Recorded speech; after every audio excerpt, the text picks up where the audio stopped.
I am FIFO, and I'm doing a book report on From Norvelt to Nowhere by Jack Gantos, and it is a mystery. Question 1: What were the distractions that tried to lead you away from the solution? There weren't much distractions, but there were two suspects. One of them was being accused for the murders. It was Mr. Spiz.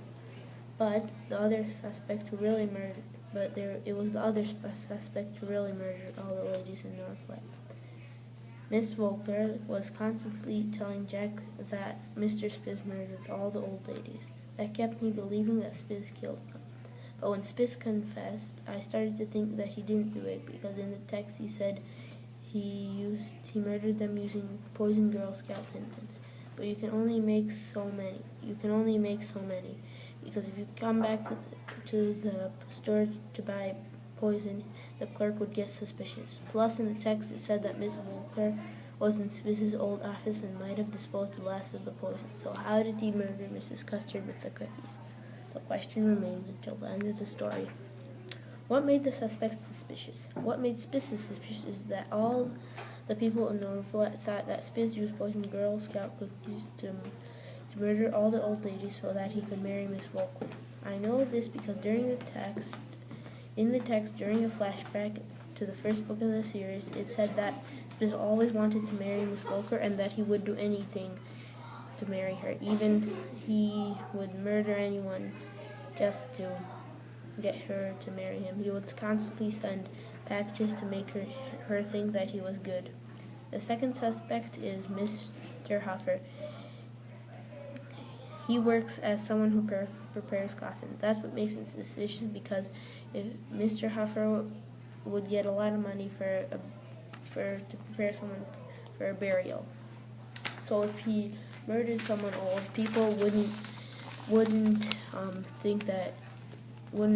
get too suspicious, because they would just think the old person died of age, and then Mr. Huffer would get a lot of money. But if he murdered someone young, people would get really suspicious.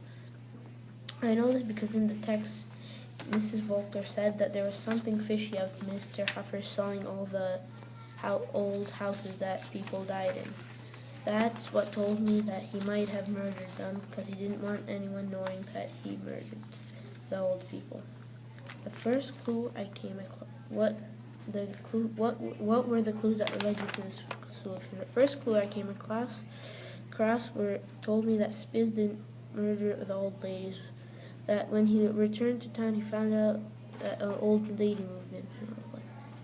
Miss Volker knew that Spiz would do anything to marry her, so she went to his old office and disposed the last of the poison. I know this because in the text it said that when Jack was walking by the old office, he saw light. But then it turns out Mrs. Volker was there. When Mrs. Volker left, Spiz came out, and he said he did not murder anyone, and he was not handing out poison thin mints that night. And I know this because the last of his poison was disposed. So that told me that Mr. Huffer might have done it.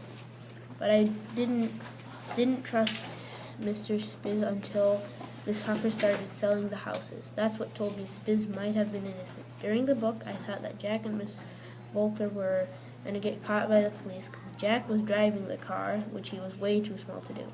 I also could not believe that Miss Volker was so crazy to let Jack drive the car. I thought old people were wiser, not crazy, which brings me to the closing. I would give this book a 5 out of 5 because it's a fun mystery. So it had comedy, fantasy, it even had history, and it made a great mystery book. And I think this is a must read. Thank you for listening.